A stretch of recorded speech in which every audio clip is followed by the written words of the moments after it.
What's going on, everybody? I'm Kairos Bodley, and this is Kairos MMA. Now, UFC 235 is the most stacked card ever. I don't care what anybody says. 205 isn't that stacked. 196 isn't that stacked. 199 isn't stacked. 100 isn't that stacked. 1 isn't that stacked. You can comment down below and say how you feel, but you're wrong. It's stacked from top to bottom. We have title fights. People who are going to fight for a title. Rising contenders. New enlistees. This card is going to deliver. Now, I'm just going to start with the main card and make videos after the fact and tell you guys about the undercard and the prelims and that forth. So let's just start with Jon Jones versus Anthony Smith.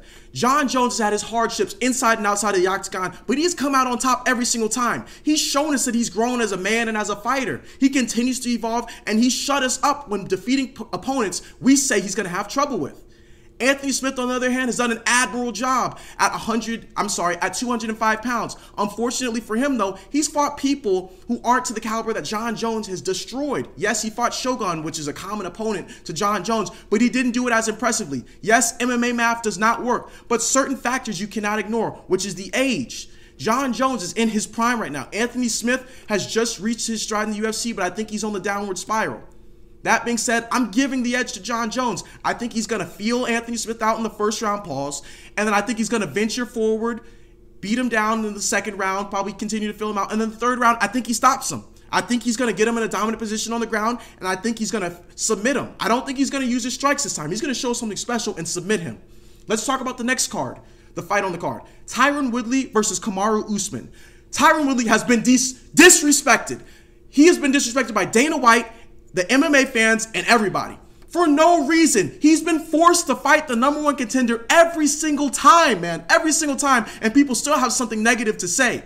You said Till would beat him. He didn't. You said the Condit would beat him. He didn't. He's done all that we've asked for, and still he does not get the respect that he deserves. And I'm sick and tired of it. TYRON Woodley, if you're watching this, I ride for you, man. I ride for you. Now, pause. He's fighting Kamaru Usman. He's had success at welterweight, but he hasn't fought anyone to the caliber that TYRON Woodley has defeated, or anyone who's at the caliber of TYRON Woodley.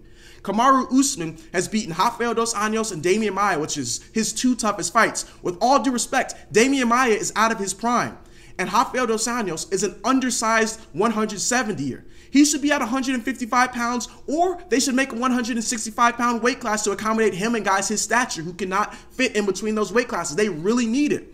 That being said, TYRON Woodley is the man. I am giving him this fight. I think that he's going to stop this fight early.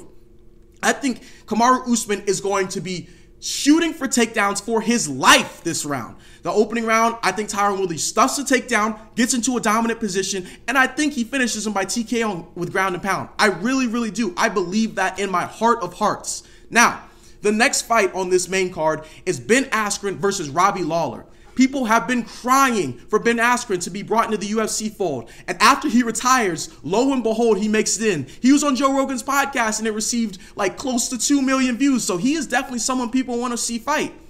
I understand that, and I understand he's a highly talented wrestler. He's probably one of the 3 best wrestlers in the UFC right now.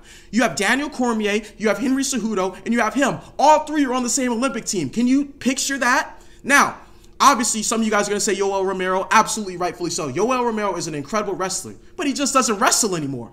Now, Robbie Lawler has had an incredible career in the welterweight division. He was released from the UFC due to poor performance. He fought his way back in, accomplished the title, defended it, and has had some of the most bloody and exciting wars we have ever witnessed. I will never go against Robbie Lawler when it comes to him being the underdog. If he's listed as the underdog on this fight, which I believe so, they need to be slapped. I think Robbie Lawler is going to stuff Ben Askren's takedowns the entire fight and win by decision. I think he's going to batter him left and right, throw hard strikes. I don't think Ben Askren's going to look too good. He's going to look like an amateur in his striking department, and I think it's going to be a long and brutal night for Ben Askren. Now, Tecia Torres is fighting Weili Zhang, or Zhang Weili. In China, they have the last name backwards, so it should be Zhang Weili. Tecia Torres has had a great career at strawweight. She's fought the who's who from top to bottom. And Weili is on a tear right now.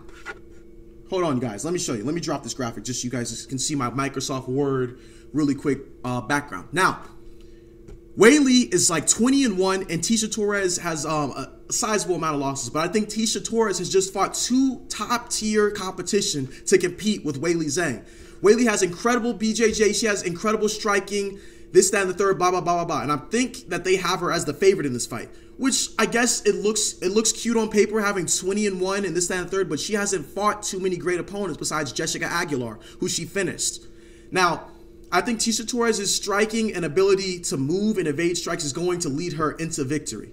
I think Weili is going to get decisions in this fight because Tecia Torres doesn't really finish opponents. She's had like one finish in probably, I want to say 15 fights. I'm not saying she's not tough. I'm not saying this, that, and the third. I just think that her game is rounded around the fact that she's just tiring opponents out and trying to beat you down systematically. Similar to how Dominic Cruz fights, but not as flashy and not as defensive. So I'm going to give Tecia Torres the nod. I say she wins by decision, unanimous decision.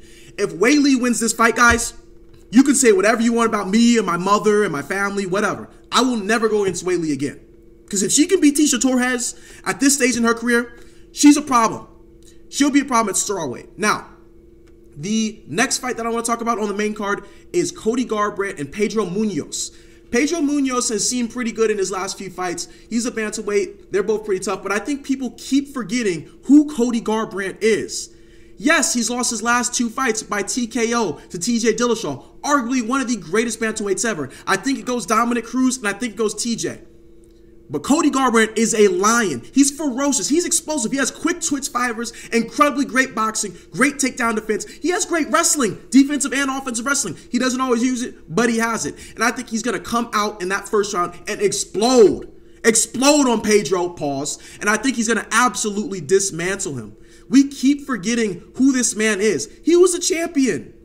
He was a champion. He didn't it didn't just land in his lap. He was starching people left and right. I think he's going to win by first round KO. Mark my words. Now, I want you guys to comment down below your picks for the main card. Tell me what future topics you want to hear. Trash talk me. Do whatever you want because I can take it. And I'm going to release an undercard and prelim card later on throughout the week. Now, thank you so much for tuning into my channel. I'm Kairos Bodley, and this is Kairos MMA. Have a great day.